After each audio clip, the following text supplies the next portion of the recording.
24 के सियासी मंच पर एक पर्दा गिरा तो दूसरा उठा। एक उल्लास थमा तो दूसरा उल्लास जगा। एक रैली हुई तो दूसरा रथ चला। एक मुद्दा आकाश में उठा तो दूसरा फिर तना। और 24 के समर में मोदी ने एक और मुद्दे को धार दे दी। जिस मुस्लिम लीग के झंडे को लेकर सियासी हवा केरल में चली थी, उसी मुस्लिम लीग की बात कांग्रेस के मैनिफेस्टो में पीएम मोदी ने उतार दी। कल कांग्रेस ने जिस तरह का घोषणा पत्र जारी किया है, उससे साबित हो गया है कि आज की कांग्रेस आज के भारत की आशाओं, आकांक्षाओं से पूरी तरह कट चुकी है। कांग्रेस के घोषणा पत्र में वही सोच झलकती है जो सोच आजादी के आंदोलन के समय मुस्लिम लीग में थी। अब सवाल यह है कि अनायास तो नहीं हो गया 24 के समर मंच पर मुस्लिम लीग का आना। याद कीजिए, राहुल गांधी का पिछले साल जून महीने का विदेश की धरती पर दिया गया एक बयान, जिसमें राहुल ने मुस्लिम लीग को एक सेकुलर पार्टी होने का सर्टिफिकेट दिया था। जब उनसे केरल में मुस्लिम लीग के साथ गठबंधन को लेकर सवाल किया गया था। More than 70 years. Muslim League is a completely secular party. Right. There's nothing non-secular about the Muslim League. Questions are a little disjointed. Sorry about that. I think the person hasn't studied the Muslim League. यही वजह है कि जब कांग्रेस ने राहुल गांधी को अपना manifesto थमाया, तो वही मुस्लिम लीग के बहाने 24 की जमीन पर पीएम मोदी के लिए एक हथियार बन गया। तो क्या मोदी का सीधा वार कांग्रेस के तुष्टीकरण वाली राजनीति पर था? सच यह है कि 24 के मंच पर अभी नश्तर से तेज बयानों के कई दृश्य उभरने बाकी हैं। ये तो सिर्फ झांकी है।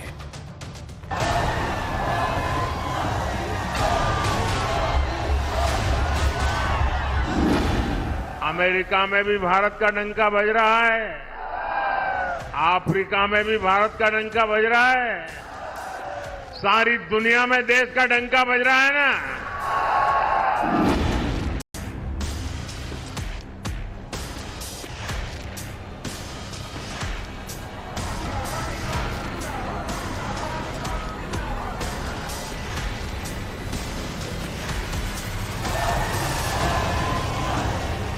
परिस्थितियां इतनी खराब हैं देश में, जो गरीब है उसके लिए कोई सुनवाई नहीं है, उसके लिए कोई आगे का रास्ता ही नहीं है। इन 10 सालों में जहां जहां आपको तकलीफ हुई, वहां कोई आपकी मदद करने के लिए नहीं आया। जो भी भ्रष्ट हैं वो सब बीजेपी में जा रहे हैं। संदेश है कि भाजपा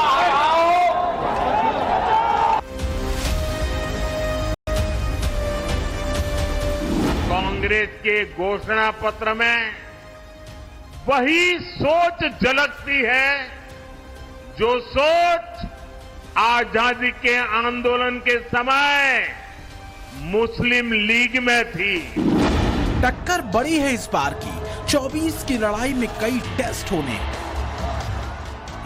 एक तरफ ब्रांड मोदी को हैट्रिक की उम्मीद है, तो दूसरी तरफ कांग्रेस के सामने है गूढ़ प्रश्न। अब न कर पाए तो क्या होगा? सबसे ज्यादा भरोसा कांग्रेस को बदले हुए राहुल गांधी पर है। तो सवाल यह है कि 24 की लड़ाई में बीजेपी 400 पार या कांग्रेस का वनवास खत्म? मोदी जी खुद को महान मानकर देश और लोकतंत्र की मर्यादा का चिरहरण कर रहे हैं। विपक्षी नेताओं को डराने धमकाने, भाजपा में शामिल कराने के लिए तरह तरह की हथकंडे अपनाए जा रहे हैं। बात सिर्फ मौसमी मेहनत से नहीं बनने वाली, बल्कि जो अहम है वो है भरोसा। क्या देश की जनता कांग्रेस और उसके अघोषित पीएम के चेहरे की लीडरशिप पर भरोसा करती है? क्योंकि अभी तक कांग्रेस को लेकर बहसें बस इसी सीमा में फंसी हैं कि कांग्रेस 40 से नीचे या 100 के पार।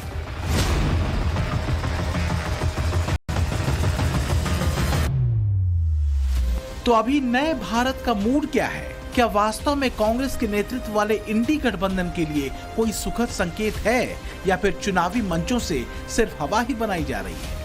ये संविधान को बचाने की लड़ाई है। एक तरफ कांग्रेस पार्टी और इंडिया अलायंस लोकतंत्र के लिए लड़ रहे हैं, संविधान के लिए लड़ रहे हैं, और दूसरी तरफ प्रधानमंत्री मोदी जी, अमित शाह जी और बीजेपी के लोग, आरएसएस के लोग संविधान को और लोकतंत्र को खत्म करने में लगे हुए हैं। जो आपने चुने हुए मुख्यमंत्रियों को जेल भेजा है, न केवल भारत के लोग बल्कि दुनिया के लोग भारतीय जनता पार्टी पर थू थू कर रहे हैं। बीजेपी के लोग झूठ बोलने वाले लोग हैं। ये लोग यूरिया को भी चीनी बना देते हैं। ये लोग गोबर को भी हलवा दे करके परोस देते हैं। ये लोग आंख फोड़ करके चश्मा दे देंगे और फिर बोलेंगे देखो हमने चश्मा दिया। ये झूठी पार्टी है, इसलिए इन पे विश्वास मत कीजिएगा। मोदी जी कहते हैं कि उनका गारंटी मजबूत गारंटी है, गारंटी की बात करते हैं। हम बोलते हैं मोदी जी की गारंटी वैसी ही गारंटी है जैसे चाइनीज माल होता है। ऐसे बयानों के पीछे वजह है दांव पर लगी साख, जो उन राजनीतिक परिवारों की है जो सियासी अखाड़े में बीते 10 सालों में अप्रासंगिक होते दिख रहे हैं। वो चाहे गांधी परिवार के राहुल गांधी हो, मुलायम परिवार के अखिलेश हों, लालू परिवार के तेजस्वी हों, महाराष्ट्र में उद्धव पवार फैमिली हो, जम्मू कश्मीर में अब्दुल्ला मुफ्ती परिवार हो या दक्षिण में करुणानिधि परिवार। मैं देख रहा हूं कि जो लोग परिवारवाद की मेरी व्याख्या में सही बैठते हैं वो मुझसे भड़के हुए हैं, गुस्से में हैं। देश के कोने कोने में ये परिवारवादी मेरे खिलाफ अब एकजुट हो रहे हैं। तो क्या मोदी के खिलाफ एकजुट हुआ जो इंडी गठबंधन मैदान में है वो अपनी पारिवारिक सत्ता को बचा पाने में कामयाब होगा? क्योंकि पीएम मोदी ने 400 प्लस के जिस टारगेट को सेट किया है, अगर वो सिद्ध होता है तो कथित समाजवाद, आम आदमीवाद से लेकर सामाजिक न्याय और कथित जातीय चेतना की बड़ी बड़ी बातों पर कसी पारिवारिक पार्टियों की जमीन फिर खिसकेगी। इंडी गठबंधन से आखिर विपक्ष को उम्मीद क्या है? उम्मीद ये है कि सबका वोट शेयर आपस में जुड़ेगा तो सीटों की संख्या बढ़ सकती है। कांग्रेस को भी फायदे की उम्मीद है क्योंकि इससे उसकी कमजोर कैडर की कमी दूर होगी। राहुल गांधी गठबंधन के मान्य नेता हो सकते हैं और पारिवारिक सियासत बची रह जाएगी। लेकिन अगर इसके उलट हुआ तो क्या होगा? इसी सवाल का जवाब विपक्ष को, खासकर गांधी परिवार को बेचैन कर देता है। क्या यही बेचैनी राजनीतिक मंचों पर मोहब्बत की दुकान वाले टैग की विपरीत भाषा में दिख रही है? और मेरी बात आप अच्छी तरह सुन लो। अगर हिंदुस्तान में मैच फिक्सिंग का चुनाव बीजेपी जीते और उसके बाद संविधान को उन्होंने बदला तो इस पूरे देश में आग लगने जा रही है। जो मैंने कहा याद रखो, यह देश नहीं बचेगा। कांग्रेस और इंडी गठबंधन ने अपने इरादे दिखा दिए हैं। कांग्रेस के शाही परिवार के शाहजादे ने ऐलान किया है कि अगर देश ने तीसरी बार बीजेपी सरकार को चुनी, आग लग जाएगी। 60 साल तक देश पर राज करने वाले 10 साल सत्ता से बाहर क्या रह गए? अब देश में आग लगाने की बात कर रहे हैं। उत्तर से लेकर दक्षिण तक राहुल की भारत जोड़ो यात्रा क्या वास्तव में कोई कमाल कांग्रेस के पक्ष में कर पाई है? हर एक राज्य में जमीनी हकीकत क्या है? क्या ब्रांड मोदी को बदले हुए राहुल तर्क सम्मत तरीके से काउंटर कर पाते दिख रहे हैं?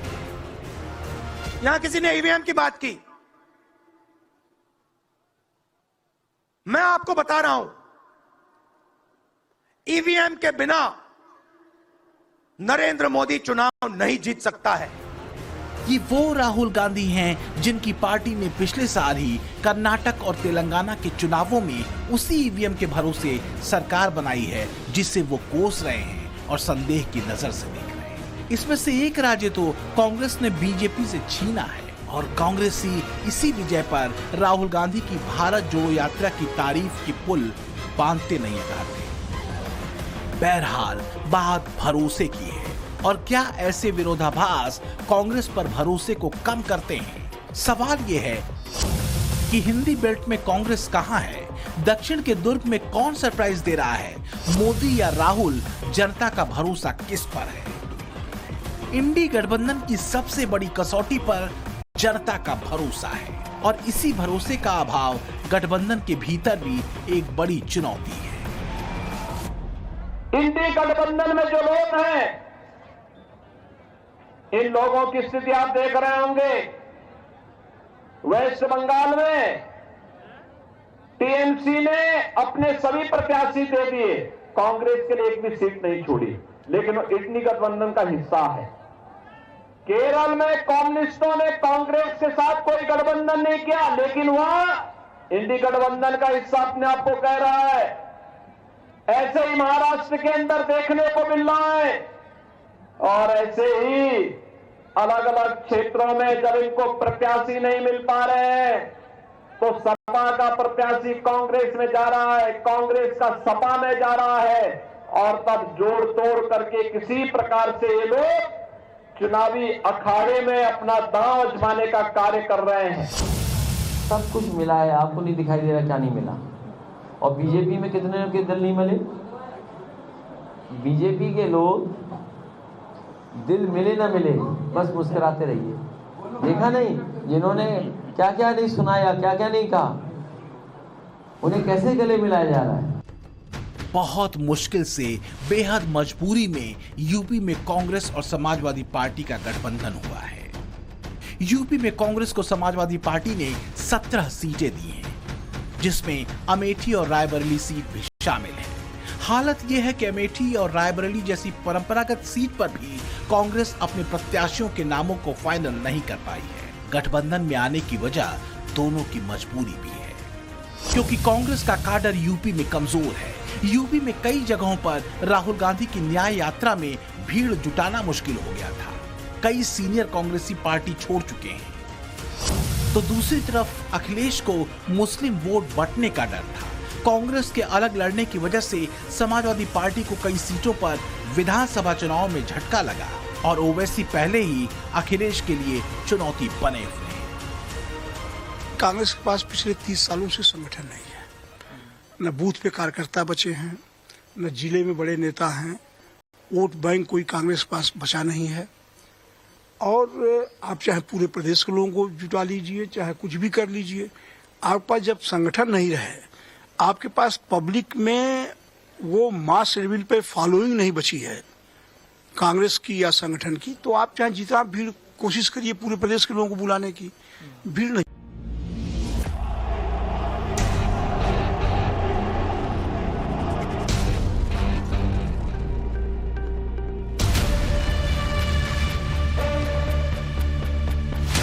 यही वजह है कि कांग्रेस को जितनी भी सीटें अखिलेश ने दी, उसे कांग्रेस को स्वीकार करना पड़ा।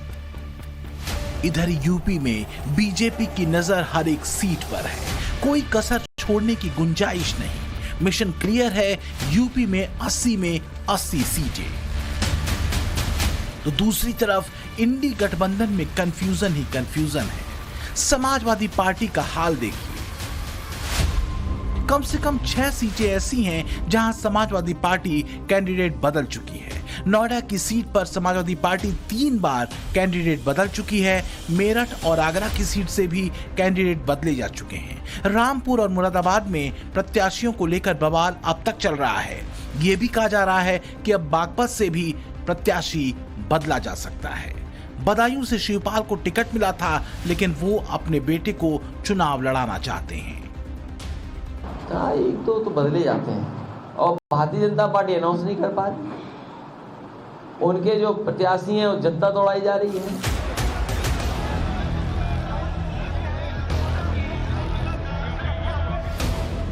एक्सक्यूज अपनी जगह, लेकिन कुल मिलाकर कहा तो ये जा रहा है कि समाजवादी पार्टी के भीतर चल क्या रहा है ये खुद समाजवादी पार्टी के लोग भी नहीं जानते। तो कंफ्यूजन के पीछे की वजह क्या कांग्रेस की संगत है, या फिर कंफ्यूजन की वजह वो टेंशन है जो ओवैसी और समाजवादी पार्टी का साथ छोड़कर अलग हुई पल्लवी पटेल की पार्टी के गठबंधन से उपजी है।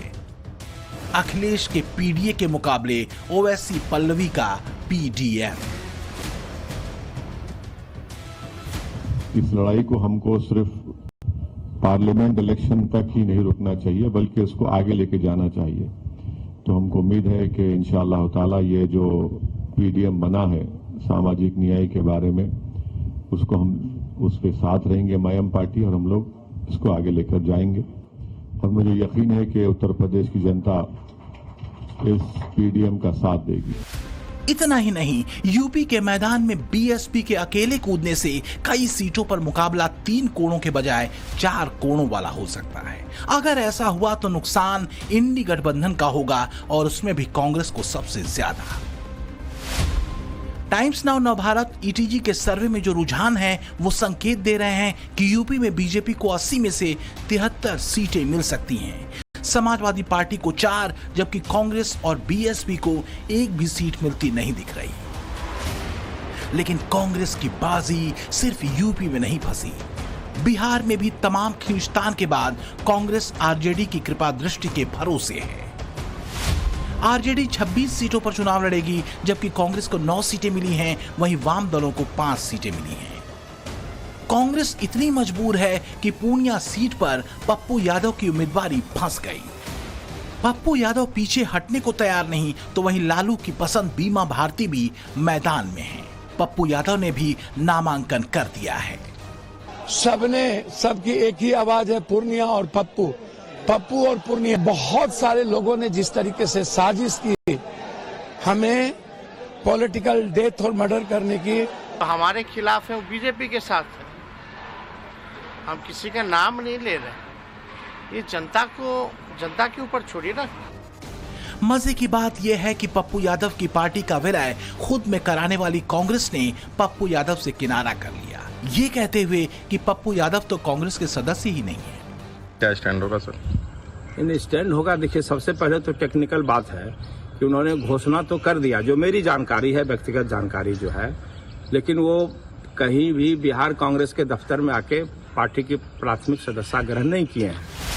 इंडी गठबंधन की तरफ से बिहार में कांग्रेस के खाते में जो सीटें गई हैं, उनमें कटिहार, किशनगंज, पटना साहिब, पश्चिमी चंपारण, सासाराम, महाराजगंज, भागलपुर, मुजफ्फरपुर और समस्तीपुर शामिल है। लेकिन बिहार की 40 सीटों के समर में कांग्रेस कहां खड़ी है और बीजेपी का एनडीए गठबंधन कहां है? ताजा सर्वे क्या कह रहा है?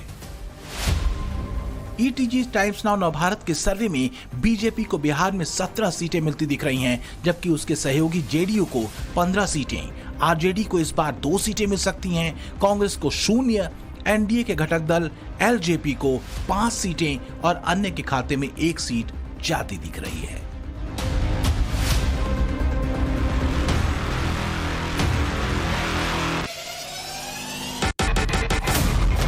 बिहार में भी सारी जुगत इस बात को लेकर है कि मुस्लिम वोट बटे नहीं, लेकिन क्या सिर्फ इस गणित से बिहार में इंडी गठबंधन किसी मजबूत स्थिति में दिख रहा है? कांग्रेस ने अभी तक 9 में से 3 सीटों पर अपने उम्मीदवारों के नामों का ऐलान किया है। इसमें तारिक अनवर कटिहार से हैं, मोहम्मद जावेद किशनगंज से और अजीत शर्मा भागलपुर से हैं। साथियों, कांग्रेस हो या आरजेडी, इन्होंने हर मौके पर बिहार और बिहारी गौरव का अपमान किया है। सिर्फ बिहार और यूपी की कुल सीटों को जोड़ दें तो यह आंकड़ा 120 सीटों का हो जाता है। दोनों ही राज्यों में ताजा सर्वे का रुझान बता रहा है कि बिहार यूपी में बीजेपी को 110 सीटें मिल सकती हैं, जबकि सर्वे में कांग्रेस को एक भी सीट मिलती नहीं दिख रही।